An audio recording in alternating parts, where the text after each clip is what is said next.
sur un des chantiers de Gangavali sur lequel nous devons travailler. Donc nous sommes arrivés il y a maintenant 1 heure, j'imagine, un peu moins que ça, mais donc on a vite commencé le travail.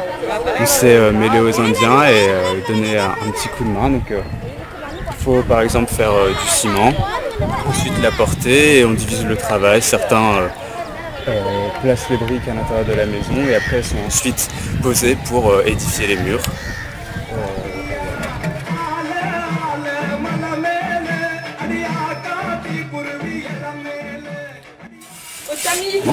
This is a very good project because the poor people really were deserving in the villages, they are benefiting, and very happy to receive the students from Belgium because they are contributing a lot of money and they are coming and working with the poor people to build a good house, a decent house for them.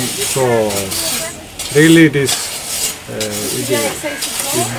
it reaches the poor people, the downtrodden. So I must be grateful for the students and the organizers. Thank you. Thank you, Father. Thank you.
Bonjour, alors je vais vous présenter les arbres qu'on plante au Bénin.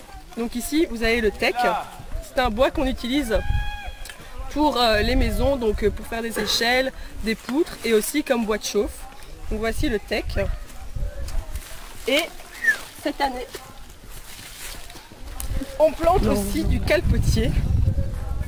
Alors ça c'est surtout c'est un arbre dont on utilise le bois pour faire des pirogues. Très souvent on a pensé que l'Europe est l'Eldorado, où les Européens sont peut-être de petits égocentriques riches et qui ne pensent qu'à eux-mêmes.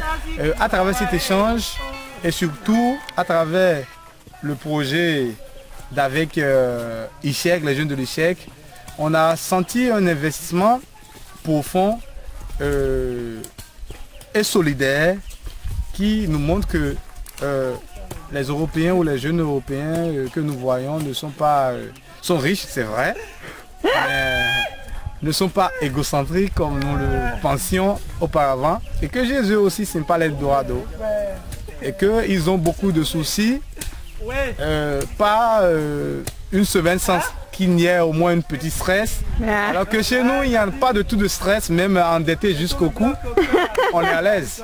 Et donc cet échange nous montre qu'en réalité nous avons encore quelque chose à sauvegarder en Afrique. Nous avons la chaleur, la convivialité à préserver.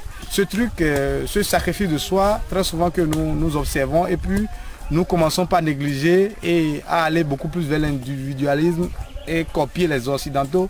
Nous comprenons à travers cet échange que en fait il faut sauvegarder ce don sacré ou cette chaleur humaine que nous avons tout le temps nourri en nous considérant l'un l'autre comme des frères, même des amis qu'on voit dans l'intervalle d'une semaine, on les considère comme frères, tout ça. Donc sans que les Belges ne viennent, on ne pourra jamais reconnaître que ces choses-là étaient des valeurs pour nous. Et surtout l'intérêt qu'il faut porter à l'action quand on est jeune. Quand on est jeune, il faut poser des actes dignes. C'est pourquoi ce plan que tu vois tout à l'heure, nous allons commencer par les mettre en terre.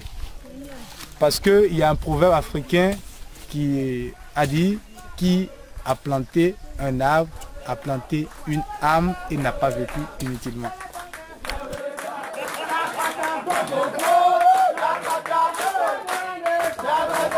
Go,